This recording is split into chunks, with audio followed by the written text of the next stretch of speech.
تو آپ سیکھنے میں دلچسپی رکھتے ہیں تو یقیناً میں اس 6 لاکھ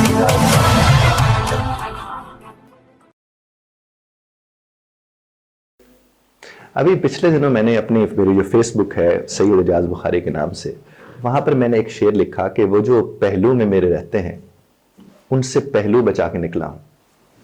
بہت سے لوگوں نے اس کے اوپر اپنی اپنی رائے دی، کچھ نے تو رابطہ بھی مجھ سے کیا اور کہنے لگے سر یہ کون ہے جو آپ کے پہلو میں ہے وغیرہ وغیرہ۔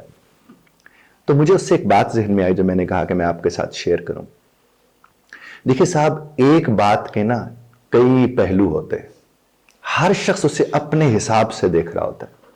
جس طرح آپ کو یاد ہوگا، میں نے بھی آپ سے عرض کیا تھا، اور یہ مجھے یاد ہے کہ ایک ٹی وی کے اوپر، جب میں پی ٹی وی کے اوپر کام کیا کرتا تھا، صبح کے نشریات میں میزبان تھا، تو وہاں پر مجھے یہ بات، ایک اے حمید صاحب ہوتے تھے، بڑے زبردست ناول نگار ہمارے، انہوں نے مجھے وہ 6 اور 9 کا پرسپیکٹو کے حوالے سے فلسفہ بتایا تھا، پھر اس کے اوپر ایک ویڈیو بھی موجود ہے کہ یعنی ایک طرف سے کھڑے ہو کے جو 6 دیکھ رہا ہوتا ہے، دوسری طرف والے کو وہ 9 نظر آ رہا ہوتا ہے۔ یہ پہلو ہے، یعنی جس اینگل سے آپ دیکھ رہے ہیں۔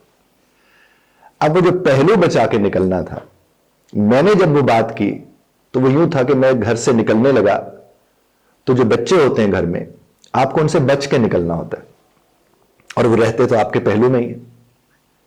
تو وہ جب میں پہلو بچا کے وہاں سے نکلا، میرے پر وہ کیفیت ایک طرح کی تھی، میں نے اس کا ایک شعر لکھ دیا، اور جو جہان کے لوگ تھے سب نے اپنے اپنے پہلوؤں کا اپنے پہلو کے حساب سے ذکر کر ڈالا۔ اور مجھے جو اس سے سیکھنے کو ملا یا سمجھنے کو ملا وہ یہ ملا کہ ہر شخص اپنے حساب سے دیکھتا ہے اور اپنا حساب لگاتا ہے۔ اور اگر آپ اور ہم کسی کے حساب میں نہیں الجھیں گے اور اس کے حساب کو اس کے حساب سے دیکھیں گے تو صورتحال مختلف ہو جائے گی۔ لیکن پرابلم یہ ہوتا ہے کہ جو میں سمجھتا ہوں، میں یہ سمجھتا ہوں کہ سارے اسی طرح سمجھیں۔ کیوں کوئی سمجھے گا صاحب؟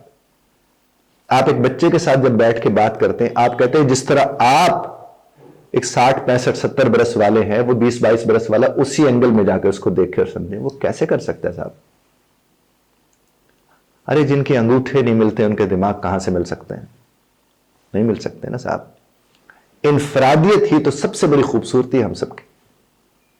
اور اگر آپ کسی کو سمجھانے جائیں تو یہ سمجھ کے سمجھانے جائیں کہ پہلو اس کے ہاں بھی پائے جاتے ہیں۔ صرف میرا اور آپ کا پہلو یہ نہیں کہ اسی کو وہ پہلو سمجھ کے بیٹھ جائیں یا وہ بھی وہی والا پہلو لیں، نہیں۔ پہلو سے مراد آسپیکٹ ہے جی، یعنی پرسپیکٹو جو ہے، اس کا پرسپیکٹو بھی وہی ہے جو آپ کا پرسپیکٹو ہے۔ جس نظر سے آپ دیکھ رہے ہیں اس نظر سے وہ دیکھنا شروع کر دیں، ایسا نہیں ہوتا۔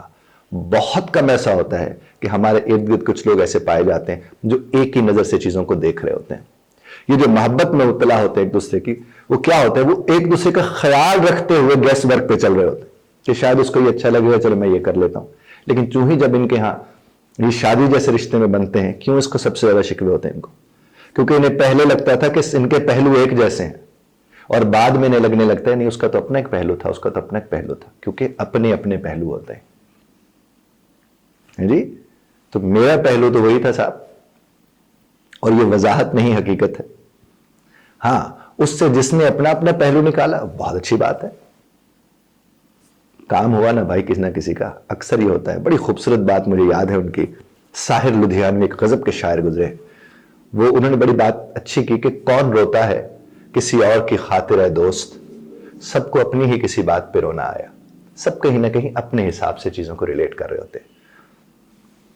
تو پھر مجھے چونکہ یہ بات، وہ پروین شاکر بھی تو کہتے ہیں کہ تیرا پہلو تیرے دل کی طرح آباد رہے، تجھ پہ گزرے نہ قیامت شب تنہائی کی۔ بہت شکریہ دھیان سے سننے کا۔